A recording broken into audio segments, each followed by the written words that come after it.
Aujourd'hui, je vous propose une lecture du conte d'Andersen, Le bonhomme de neige. Avant de commencer, merci de vous abonner, de liker et de partager pour aider la chaîne à grandir. Installez-vous confortablement, prenez un oreiller, baissez la lumière. Quel beau froid il fait aujourd'hui, dit le bonhomme de neige. Tout mon corps en craque de plaisir. Et ce vent cinglant, comme il vous fouette agréablement. Puis, de l'autre côté, ce globe de feu qui me regarde tout béat.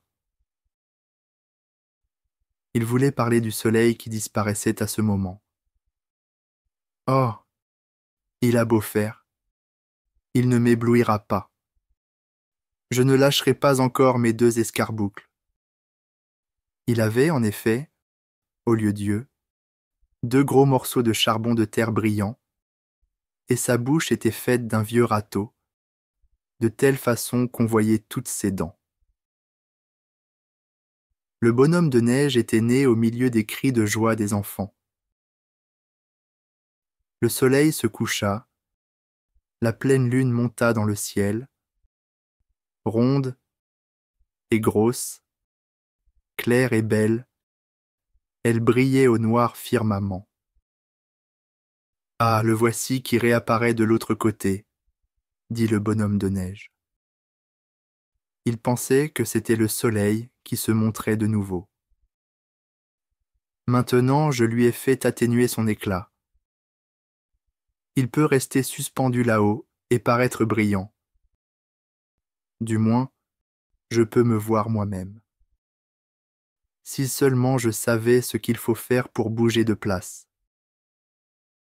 J'aurais tant de plaisir à me remuer un peu. Si je le pouvais, j'irais tout de suite me promener sur la glace et faire des glissades, comme j'ai vu faire aux enfants. Mais je ne peux pas courir. Ouah, ouah, aboya le chien de garde. Il ne pouvait plus aboyer juste et était toujours enroué, depuis qu'il n'était plus chien de salon et n'avait plus sa place sous le poêle. Le soleil t'apprendra bientôt à courir. Je l'ai bien vu pour ton prédécesseur, pendant le dernier hiver. Ouah, ouah, je ne te comprends pas, dit le bonhomme de neige. C'est cette boule, là-haut, il voulait dire la lune, qui m'apprendra à courir. C'est moi plutôt qui l'ai fait filer en la regardant fixement, et maintenant elle ne nous revient que timidement par un autre côté. Tu ne sais rien de rien, dit le chien. Il est vrai aussi que l'on t'a construit depuis peu. Ce que tu vois là, c'est la lune. Et celui qui a disparu, c'est le soleil. Il reviendra demain et, tu peux m'en croire, il saura t'apprendre à courir dans le fossé. Nous allons avoir un changement de temps. Je sens cela à ma patte gauche de derrière. J'y ai des élancements et des picotements très forts. Je ne le comprends pas du tout, se dit à lui-même le bonhomme de neige. Mais j'ai le pressentiment qu'il m'annonce quelque chose de désagréable. Et puis, cette boule qui m'a regardé si fixement avant de disparaître et qui l'appelle le soleil, je sens bien qu'elle aussi n'est pas mon amie. Ouah, ouah, aboya le chien en tournant 3 fois sur lui-même. Vers le matin, un brouillard épais et humide se répandit sur tout le pays, et, un peu avant le lever du soleil, un vent glacé se leva, qui fit redoubler la gelée. Quel magnifique coup d'œil quand le soleil parut. Arbres et bosquets étaient couverts de givre, et toute la contrée ressemblait à une forêt de blanc corail.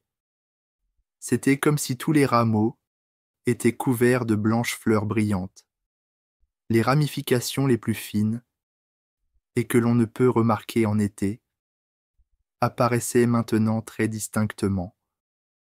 On eût dit que chaque branche jetait un éclat particulier. C'était d'un effet éblouissant. Les bouleaux s'inclinaient mollement au souffle du vent. Il y avait en eux de la vie comme les arbres en ont en plein été.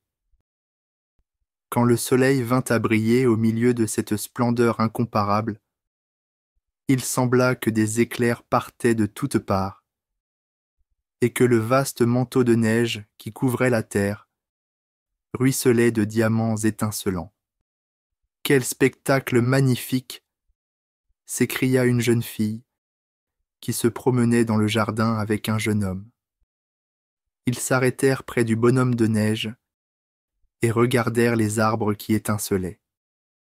Même en été, on ne voit rien de plus beau. Surtout, on ne peut pas rencontrer un pareil gaillard, répondit le jeune homme en désignant le bonhomme de neige. Il est parfait. Qui était-ce? Demanda le bonhomme de neige au chien de garde. Toi qui es depuis si longtemps dans la cour, tu dois certainement les connaître.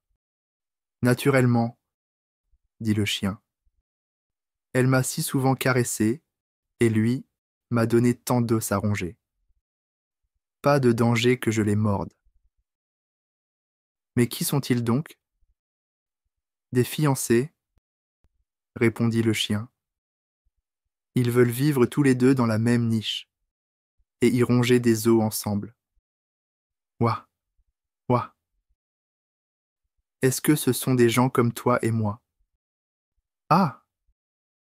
Mais non, dit le chien. Ils appartiennent à la famille des maîtres. Je connais tout ici dans cette cour. Oui, il y a un temps où je n'étais pas dans la cour, au froid, et à la tâche pendant que souffle le vent glacé. Ouah, ouah. Moi, j'adore le froid, dit le bonhomme de neige. Je t'en prie, raconte. Mais tu pourrais bien faire moins de bruit avec ta chaîne. Cela m'écorche les oreilles. Ouah, ouah, aboya le chien. J'ai été jeune chien, gentil et mignon, comme on me le disait alors. J'avais ma place sur un fauteuil de velours dans le château, parfois même sur le giron des maîtres. On m'embrassait sur le museau, et on m'époussetait les pattes avec un mouchoir brodé. On m'appelait chéri. Mais je devins grand, et l'on me donna à la femme de ménage. J'allais demeurer dans le cellier. Tiens, d'où tu es, tu peux en voir l'intérieur. Dans cette chambre, je devins le maître. Oui, je fus le maître chez la femme de ménage. C'était moins luxueux que dans les appartements du dessus, mais ce n'en était que plus agréable. Les enfants ne venaient pas constamment me tirailler et me tarabuster comme là-haut. Puis, j'avais un coussin spécial, et je me chauffais à un bon poêle, la plus belle invention de notre siècle. Tu peux m'en croire. Je me glissais dessous, et l'on ne me voyait plus. Tiens, j'en rêve encore. Est-ce donc quelque chose de si beau qu'un poêle? Reprit le bonhomme de neige après un instant de réflexion. Non, non, tout au contraire. C'est tout noir, avec un long cou et un cercle en cuivre. Il mange du bois, au point que le feu lui en sort par la bouche. Il faut se mettre au-dessus ou au-dessous, ou à côté, et alors, rien de plus agréable. Du reste, regarde par la fenêtre. Tu l'apercevras. Le bonhomme de neige regarda et aperçut en effet un objet noir, reluisant, avec un cercle en cuivre, et par-dessous lequel le feu brillait. Cette vue fit sur lui une impression étrange qu'il n'avait encore jamais éprouvée, mais que tous les hommes connaissent bien. « Pourquoi es-tu parti de chez elle ?» demanda le bonhomme de neige. Il disait « Elle, car pour lui, un être si aimable devait être du sexe féminin. Comment as-tu pu quitter ce lieu de délices ?»« Il le fallait bon gré mal gré, » dit le chien. On me jeta dehors et on me mit à la tâche, parce qu'un jour je mordis à la jambe le plus jeune des fils de la maison, qui venait de me prendre un os. Les maîtres furent très irrités, et l'on m'envoya ici à la tâche. Tu vois, avec le temps, j'y ai perdu ma voix. J'aboie très mal. Le chien se tut. Mais le bonhomme de neige n'écoutait déjà plus ce qu'il lui disait. Il continuait à regarder chez la femme de ménage, où le poêle était posé. Tout mon être en craque d'envie, disait-il. Si je pouvais entrer. Sois bien innocent, tout de même. Entrer, c'est mon vœu le plus cher. Il faut que je m'appuie contre le poêle. Dussé-je passer par la fenêtre. Tu n'entreras pas, dit le chien. Et si tu entrais, c'en serait fait de toi. C'en est déjà fait de moi, dit le bonhomme de neige. L'envie me détruit. Toute la journée, il regarda par la fenêtre.